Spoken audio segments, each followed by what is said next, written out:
Vladimir Putin is leading Russia towards revolution, making the same catastrophic military mistakes as Russia did in 1970. His army is at the point of no return, where he loses if it attacks and if it retreats. Russian soldiers went into battle with little food, few bullets, and instructions grabbed from Wikipedia for weapons they barely knew how to use. They plodded through Ukraine with old maps from the 1960s, recovered from the battlefield, or no maps at all. They spoke on open cell phone lines, revealing their positions and exposing the incompetence and disarray in their ranks. Russian soldiers have trained at dilapidated Russian bases hollowed out by corruption. They were given wildly unrealistic timetables and goals for taking Ukrainian territory. This is the inside story of historic Russian failures.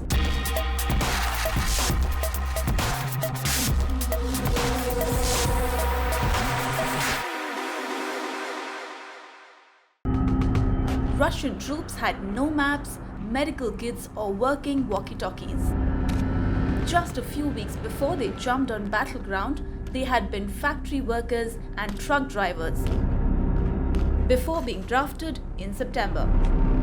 They were piled onto the tops of overcrowded armored vehicles with Kalashnikov rifles from half a century ago and virtually nothing to eat. Russia had been at war most of the year, yet its army seemed less prepared than ever. Soldiers said some of them had barely fired a gun before and described having almost no bullets anyway, let alone air cover or artillery. Only when the shells began crashing around them, ripping their comrades to pieces, did they realize how badly they had been duped. Putin's war was never supposed to be like this. When the head of the CIA traveled to Moscow last year to warn against invading Ukraine, he found a supremely confident Kremlin with Putin's national security advisor boasting that Russia's cutting-edge armed forces were strong enough to stand up even to the Americans. Russian invasion plans, according to US media, show that the military expected to sprint hundreds of miles across Ukraine and triumph within days. Russian officers were told to pack their dress uniforms and medals in anticipation of military parades in the Ukrainian capital, Kiev. But instead of that resounding victory, with tens of thousands of his troops killed and parts of his army in shambles after nearly 10 months of war, Putin faces something else entirely. His nation's greatest human and strategic calamity since the collapse of the Soviet Union.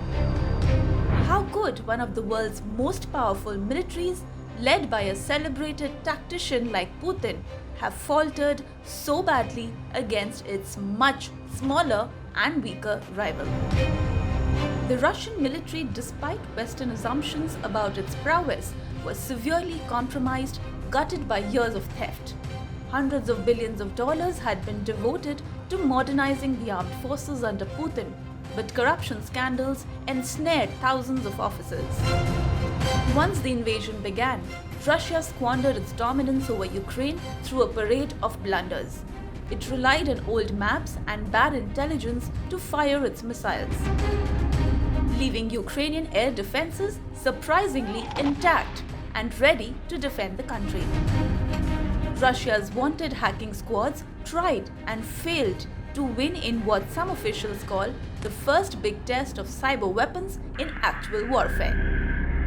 Russian soldiers, many of whom were shocked they were going to war, used their cell phones to call home, allowing the Ukrainians to track them and pick them off in large numbers.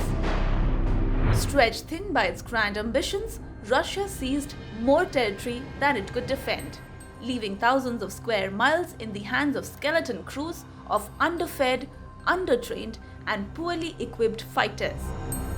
Many were conscripts or ragtag separatists from Ukraine's divided east with gear from the 1940s, or little more than printouts from the internet describing how to use a sniper rifle, suggesting soldiers learned how to fight on the fly. With new weapons from the West in hand, the Ukrainians beat them back. Yet Russian commanders kept sending waves of ground troops into pointless assaults again and again. Putin has made a series of blunders and probably will make several more if he does not learn his lessons from the war front. But for now, the Russian president has ordered a 36-hour Christmas ceasefire, which also, by the way, is being mocked as Ukraine calls it a farce and US President Joe Biden calls it time for oxygen. Whatever it is, this war is not stopping anytime soon, and Russia definitely does not look triumphant.